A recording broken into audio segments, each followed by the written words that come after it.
Iya, kita live lagi seperti biasa di jam 5 sore dari Senin sampai Jumat dengan narasumber-narasumber yang berbeda. Jadi memang in stock apa kata mereka ini akan menghadirkan sejumlah narasumber. Jadi narasumber-narasumber yang mungkin sekarang lagi happening, terus mereka lagi ada kegiatan yang berkaitan sekali dengan kondisi pandemi COVID-19. Jadi tetap di rumah aja tapi tetap bisa berkarya.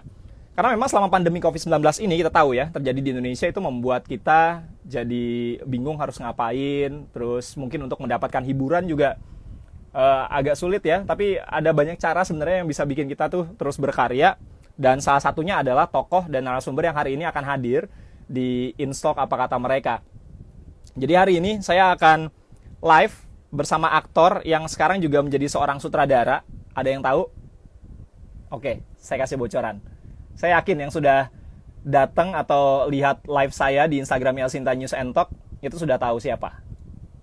Betul, saya akan bersama Reza Rahardian. Jadi seorang aktor, kemudian juga seorang sutradara. Sekarang sedang merintis jadi sutradara yang berperan menjadi Presiden B.J. Habibie dalam film Habibie dan Ainun. Siapa lagi kalau bukan Reza Rahardian. Ngapain aja sih Reza selama di rumah aja, dan bagaimana komentarnya soal new normal? Atau jangan-jangan Reza punya karya terbaru? Nanti kita akan dengerin bagaimana Reza berkomentar dan apa sih karya terbarunya. Terus bagaimana sebenarnya Reza syuting selama pandemi COVID-19. Nanti kita akan ngobrol-ngobrol santai. Buat teman-teman semuanya, halo, ada Fiska, ada Tiara, ada akun Mardeng Alexis, sudah join juga. Terus ada Retno 108, Diandra. Oh, saya sudah di request sama akun sementara selamanya. Aduh, saya jadi mau bocor. Oke, kita tunggu dulu. Waiting for sementara selamanya, lagi connecting. Halo, Reza, apa kabar? Hai, baik, halo, selamat sore. Selamat sore juga. Kayaknya lagi di perjalanan ya. Betul, lagi di perjalanan. Lagi mau kemana? Baru habis ada interview Mm-mm. dan sekarang sudah mau perjalanan kembali. Dan karena sudah jam 5 harus ada live dengan Elsinta. Jadi saya mohon maaf sebelumnya harus dari mobil sambil di jalan. Nggak apa-apa. Mudah-mudahan sih sambungannya aman-aman aja ya. Semoga sih aman-aman aja. Sejauh ini terdengar aman kah? Aman, aman banget. Oke. Reza, ini lagi masa pandemi masih berkegiatan ternyata. Iya, karena ada promo untuk sementara selamanya Mm-mm. dan itu dilakukannya memang di kantor tempat media tersebut sehingga ada semacam podcast ya, bilangnya Mm-mm. podcast. Jadi interviewnya ketemu di studio mereka gitu. Oke. Nah, ngomong-ngomongin sementara selamanya, yang sekarang akun Instagramnya lagi dipakai Reza untuk live. Ya, Ini apa sih sebenarnya? Ini karya terbaru Reza ya? iya, bisa dibilang begitu ya, karya terbaru. Artinya saya mencoba untuk melakukan sesuatu di tengah kondisi yang sekarang ada. Heeh. Mencoba membuat produksi memang skalanya kecil, mini seri 6 episode, rata-rata per episodenya juga durasinya sangat pendek, sekitar 10 menit kurang lebih. Kemudian bercerita tentang situasi yang sekarang digambarkan oleh pasangan suami istri yang harus terpisah. Istrinya bekerja sebagai seorang dokter menangani pasien Hmm. COVID, suaminya bisa bekerja dari rumah, dan bagaimana sih mereka sebenarnya menjalin hubungan mereka dan menyesuaikan diri di tengah pandemi COVID-19. Jadi cerita yang masih sangat relevan dan kontekstual pada zamannya di saat ini. Itu yang membuat kenapa saya merasa bahwa cerita ini harus dibuat dan dirilis di masa sekarang ini. Hmm. Itu idenya awalnya bagaimana sih? Ide awalnya sebenarnya berbicara santai dengan Ika Natasha lewat Hmm. live Instagram, dan dari obrolan santai itu saya mencoba memberikan challenge ke Mbak Ika. Mungkin nggak sih seorang Ika Natasha menulis skenario, karena Mbak Ika belum pernah menulis skenario sebelumnya. Hmm. Lebih kepada menulis buku atau menjadi konsultan justru dari skenario yang memang diadaptasi dari buku-buku karya Ika Natasha.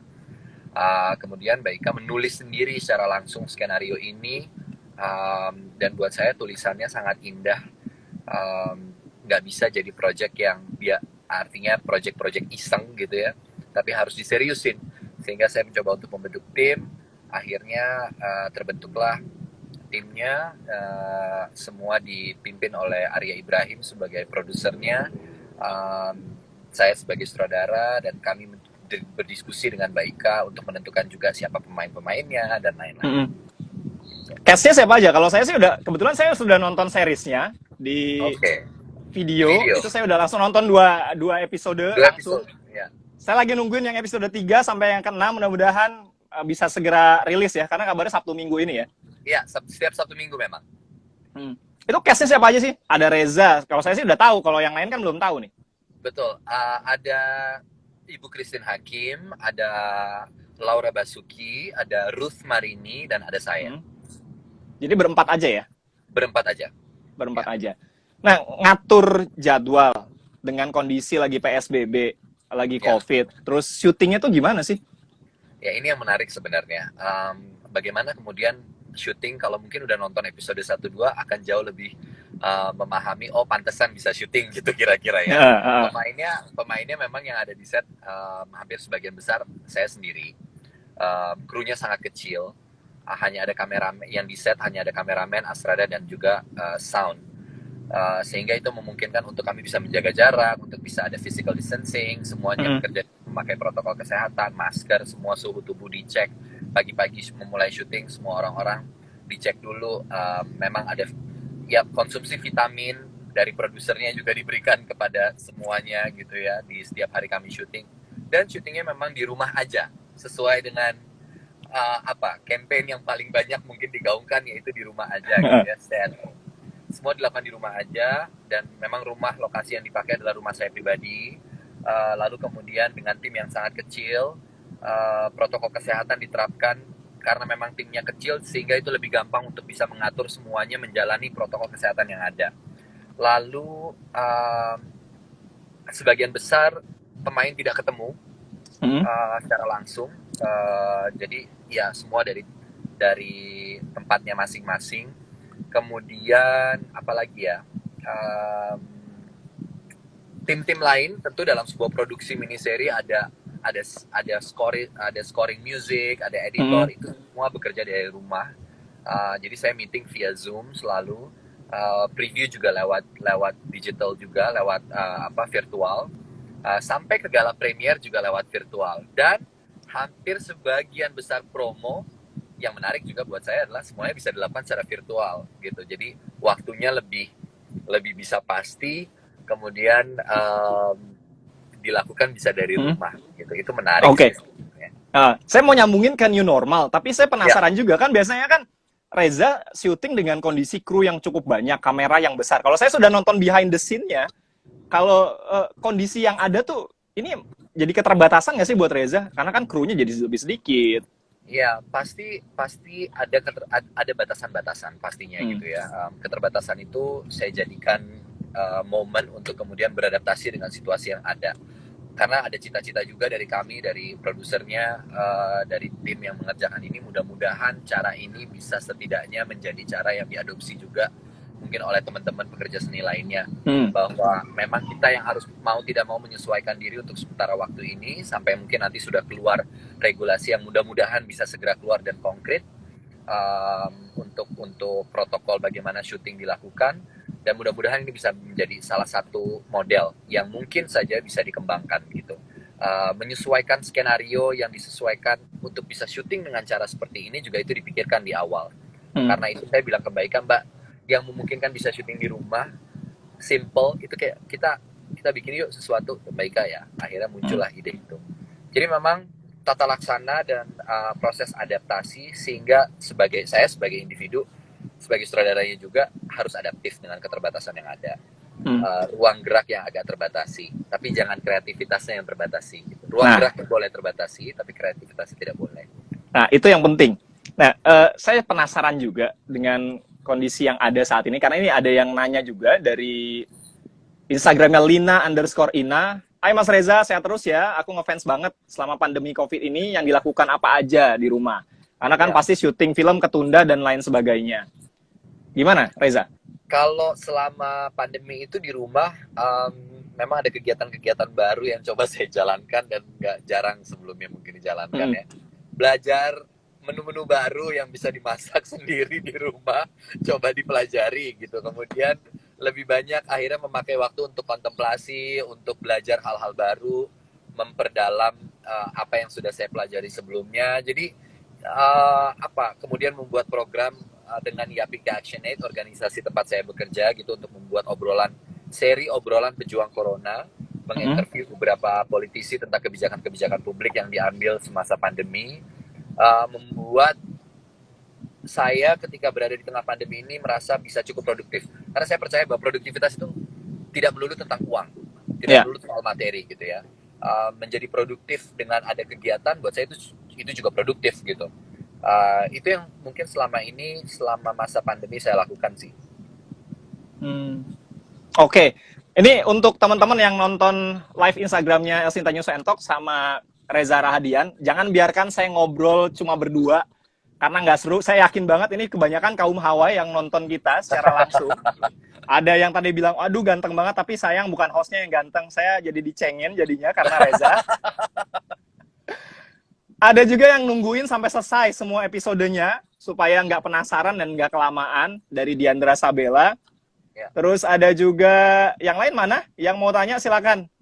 Siap main film, selalu peran yang dimainkan dengan totalitas. Apa resepnya? Ini lagi-lagi dari Lina_Ina. Ini kayaknya ngefans banget nih sama Reza.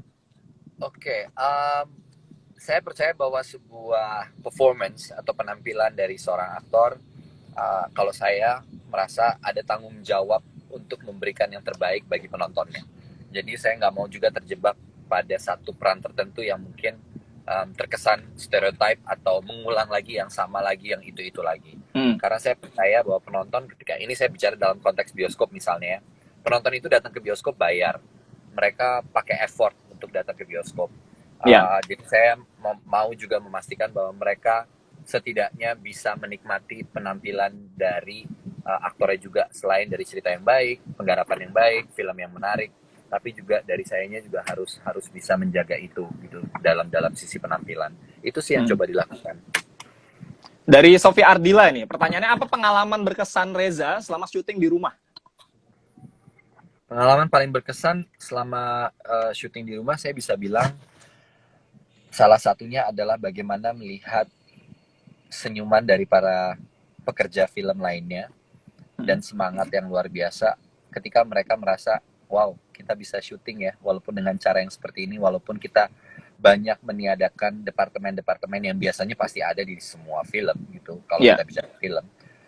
Tapi setidaknya melihat mereka semangat, senyum kembali, bisa bekerja walaupun skalanya kecil, itu kebahagiaan yang luar biasa sih buat saya. Nah, ngomong-ngomongin soal ide, ini dari Henny Firdawati, bisa up terus idenya di rumah aja, nggak gampang loh. Reza, yang ada jenuh. Itu gimana sih caranya supaya Reza terus menelurkan atau mengeluarkan ide-ide baru? Itu buat saya justru ketika kejenuhan itu muncul, saya menyikapinya dengan cara mencari solusinya, atau justru dengan dalam keadaan di rumah aja, mungkin justru kita akhirnya jadi berpikir terus tentang apa yang bisa kita lakukan saat ini ya. Kita di rumah terus juga nggak mungkin hanya sekedar bangun tidur, makan, tidur lagi, bangun tidur, makan, nonton TV.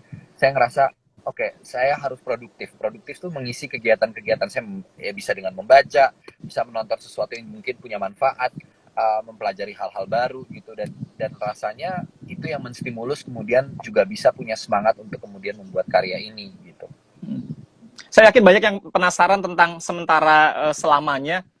Itu kalau saya nonton, saya jadi kayak baper, ke bawah perasaan, ngebayangin saya ada di kondisinya Saka, berjauhan dengan istri.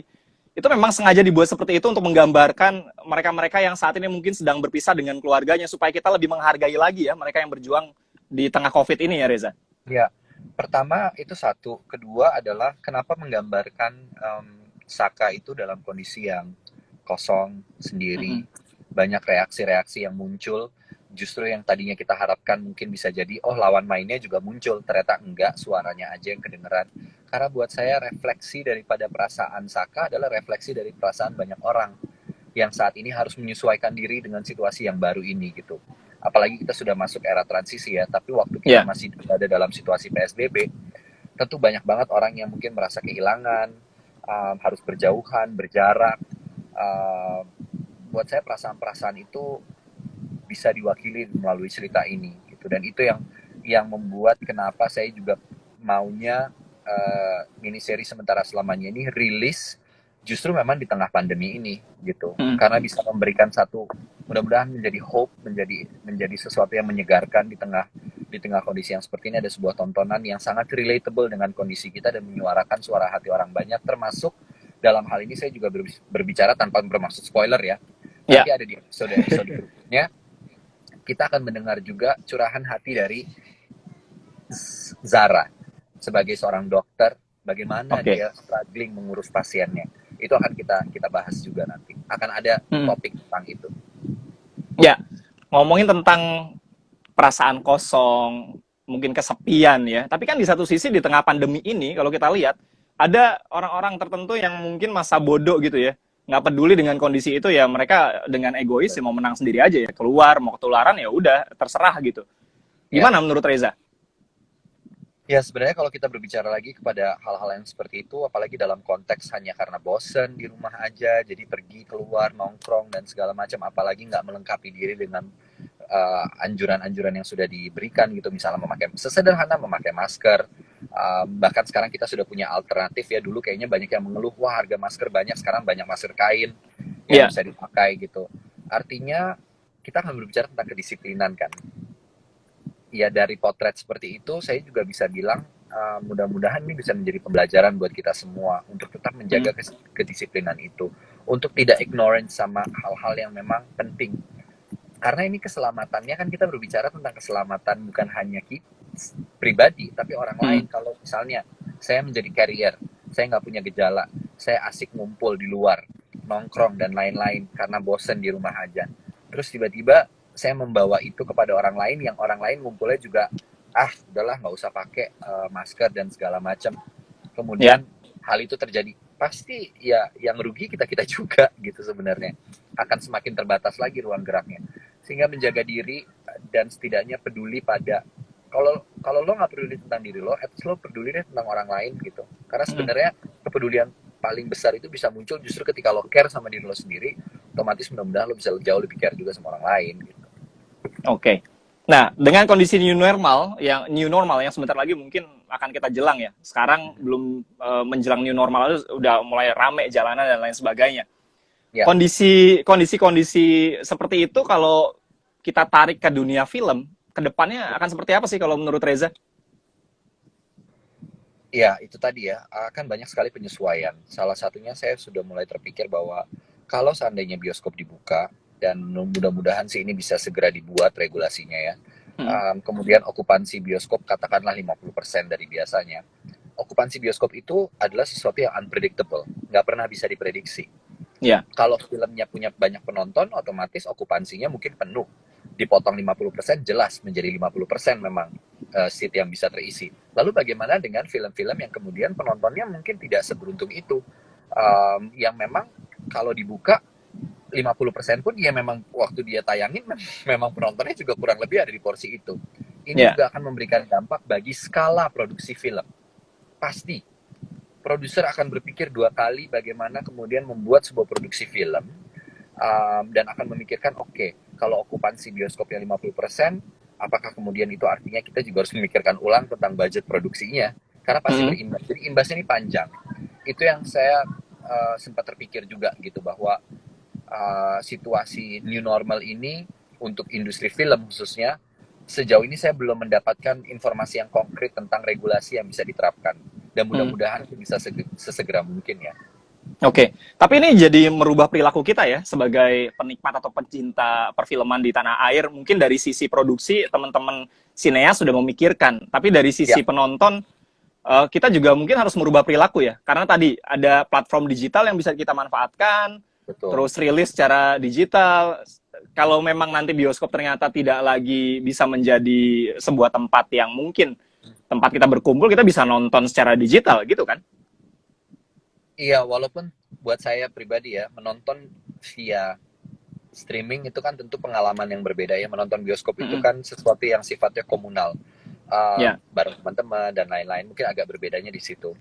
Dan saya tetap berharap bahwa bioskop bisa tetap buka dengan regulasi yang baru nanti gitu, dan membuat harapan itu tetap bisa ada dan muncul, bahwa sebagai pegiat film, pekerja film, mereka tetap bisa bekerja di area itu, karena nggak semua juga film dibuat untuk langsung straight to OTT misalnya gitu. Ada yang mungkin Iya. dari film di bioskop kemudian baru nanti dirilisnya di OTT setelah selesai tayang. Jadi saya tetap berharap bahwa itu bisa kembali hidup. Memang digital platform menjadi alternatif tentunya, dan itu sangat sudah dipikirkan sepertinya oleh banyak teman-teman di film untuk memikirkan bagaimana caranya membuat bahkan mungkin film straight to OTT aja dulu sementara waktu bioskop belum buka, itu juga bisa menjadi alternatif. Mudah-mudahan sih regulasinya bisa segera muncul ya. Karena feel-nya akan beda ya ketika rilis di bioskop. Biasanya ada meet and greet, terus rasa kedekatan dengan fans atau penonton kita itu beda banget ya. Beda. Apalagi menonton misalnya film-film yang kita tonton bareng sama teman-teman dan lain-lain. Mungkin kali ini biasanya duduknya bisa satu baris bareng, ya mungkin sekarang harus ada jeda-jedanya dan lain-lain. We'll see gimana sistem yang akan diterapkan. Oke, balik lagi soal sementara untuk selamanya, ini dari Fabiola Second Day. Ada season 2-nya nggak sih? Season pertamanya belum selesai semuanya dirilis loh, udah nanya season 2-nya. Sampai sejauh ini belum kepikiran sejauh itu. Artinya kita benar-benar mau penontonnya bisa menikmati dulu sampai episode ke-6, karena episode ke-6 adalah episode final. Dari situ nanti bisa kita lihat apakah mungkin ada season 2 atau mungkin ada project yang baru lagi mungkin. Kalau saya penasaran banget mau nonton yang ketiga, 4, ke-5, ke-6, mudah-mudahan nanti akan ada season 2. Terima kasih. Oke, ini dari akun Sofi Ardila. Ini ngomongin tadi soal masak, aku juga suka loh masak rendang, yuk masak sama aku katanya. Waduh. Saya belum sejabut itu untuk masak, apalagi rendang itu susah sekali, kayaknya masaknya agak lama ya. Ada juga yang minta di-spoilerin nih soal sementara selamanya. Kak Reza, happy ending atau sad ending nanti sementara untuk selamanya? Dari Angel Marose 13. Saya akan kasih clue ya, apakah kemudian pernikahan mereka bertahan, atau ada konflik terbaru yang muncul di episode 6, atau justru itu adalah sebuah ending yang malah bahagia gitu ya. Gimana jawaban yang paling tepat? Nonton kayaknya, tungguin sampai episode. Oke, ngomongin project, ada banyak project ternyata yang tertunda selama adanya pandemi COVID ini, Reza. Iya, ada 3 project yang memang harus tertunda. Yang satu betul-betul saya memulai itu dari awal, jadi memang produksinya belum bisa mulai, jadi itu masih pending. Tapi ada juga film yang saya sudah menjalani itu kira-kira kurang 6 hari lagi syuting, terus harus berhenti karena sudah tidak memungkinkan kondisinya. Kemudian yang satu lagi, saya bermain di dalam film itu, part bagian saya sudah selesai syuting, tapi produksinya belum selesai syuting, jadi mereka masih punya 4-5 hari lagi untuk menyelesaikan itu, dan harus tertunda juga, gitu sih. Udah ada callingan kira-kira nanti kalaupun dilanjutkan syutingnya akan ada protokol kesehatan yang diterapkan atau gimana? Sudah ada, sejauh ini sudah mulai membicarakan tentang hal tersebut, dan sudah mulai di project saya yang saya terlibat itu sudah mulai meeting lagi untuk kemudian membicarakan kapan kita akan mulai syuting kembali gitu. Dan protokol apa yang diterapkan. Oke, saya kemarin sempat ngobrol juga sama Mas Yayu Unru. Ya. Nah, kemarin Mas Yayu sempat bilang selama pandemi ini dia kan tetap di rumah, tapi karena di rumah itu dia akhirnya dapat job banyak. Setelah pandemi ini selesai mungkin akan segera mengerjakan pekerjaannya itu, job-job baru. Oh, Reza gimana? Makin nambah jobnya atau gimana? Iya, so far sih tetap saya harus bersyukur ya bahwa project-project yang kemudian datang, walaupun sifatnya masih baru meeting ya, baru ngobrolin tentang cerita dan lain-lain, itu ada beberapa yang sudah masuk, dan mereka semua masih memukul rata, ini buat tahun depan, ini buat tahun depan, ini buat tahun depan gitu. Jadi artinya ya mudah-mudahan sampai ke tahun depan itu, mudah-mudahan paling tidak dalam waktu dekat ini 1-2 bulan lagi situasinya sudah bisa kembali makin membaik gitu ya, di era new normal sih. Saya harap itu bisa, mudah-mudahan bisa terwujud gitu. Oke. Sebagai penutup, karena di tengah keterbatasan ini Reza tetap bisa kreatif, bagaimana Reza bisa ikut menginspirasi mungkin saya terus teman-teman yang nonton live kita di IG-nya Elsinta dengan keterbatasan ini supaya kita bisa tetap kreatif tuh gimana sih caranya? Menginspirasi juga mungkin untuk anak muda atau milenial saat ini. Saya percaya bahwa kadang-kadang kreativitas kita lahir dari keterhimpitan kita pada sebuah situasi. Dalam hal ini, kita sekarang sama-sama menghadapi situasi COVID. Situasi ini membuat kita banyak berada di rumah atau banyak tidak bisa melakukan banyak hal. Dalam keadaan seperti itu, saya merasa justru mengalihkan pikiran daripada memikirkan berita-berita terus-menerus atau mengakses berita-berita yang kadang-kadang mungkin juga nggak valid. Mari kita sama-sama berpikir secara kreatif atau mungkin kalau yang bekerja di bidang-bidang yang lain untuk tetap semangat dan mengolah pikiran. Saya sempat diskusi tentang ini sama Mas Aji Santoso Putro. Tentang mengelola pikiran bahwa pikiran itu pada akhirnya adalah sebuah pikiran. Jadi memilih untuk mengambil pikiran apa yang ingin kita banyak olah itu mungkin bisa menjadi alternatif dan mudah-mudahan bisa berdampak positif buat semua yang mendengarkan, terutama juga buat anak-anak muda untuk memikirkan oke, gue bisa ngapain ya, coba deh membuat ini, coba buat ini. Lakukan dari hal-hal terkecil yang nggak pernah kalian lakukan sebelumnya, coba dilakukan. Reza sempat stuck nggak dengan kondisi awal pandemi COVID ini? Sangat. 2 minggu pertama saya justru kondisinya baik-baik aja. Artinya emotional state-nya, psikologisnya baik-baik aja. Masuk ke fase 2 minggu kedua, saya mulai gelisah, mulai merasa, wah ini something is wrong gitu ya. Saya nggak bisa, kok ruang gerak saya jadi kaget gitu mungkin. Justru di momen saya semakin terhimpit dan terdorong agak ke pinggir, agak di-push untuk terpojok, justru dari situlah lahir sebuah keresahan yang membuat saya ingin mendobrak itu dan keluar dari zona tersebut. Gitu sih. Membuat obrolan pejuang corona dan lain-lain itu kan suatu hal yang kemudian lahir di tengah keterhimpitan situasi yang menurut saya lumayan memberikan kejutan gitu. Oke, dan lahirlah Sementara Untuk Selamanya yang bisa disaksikan di mana, Reza? Sementara Selamanya bisa disaksikan di video. Episode 34 akan hadir di Sabtu Minggu besok. Dan episode 56 di Sabtu Minggu berikutnya. Oke, saya nggak sabar nungguin. Jadi teman-teman yang sekarang nonton live-nya saya bersama Reza bisa nonton juga. Terus kita berikan Reza doa terus supaya bisa terus berkreasi. Supaya bisa terus menghibur kita semuanya. Thank you. Terima kasih. Oke, Reza, terima kasih banyak ya sudah live bareng Elcinta. Sehat selalu dan sukses terus. Amin. Buat Elcinta juga. Dah, thank you. Bye, terima kasih. Sukses terus untuk Reza. Thank you semuanya, terima kasih juga yang udah gabung. Bye-bye, selamat sore. Sore.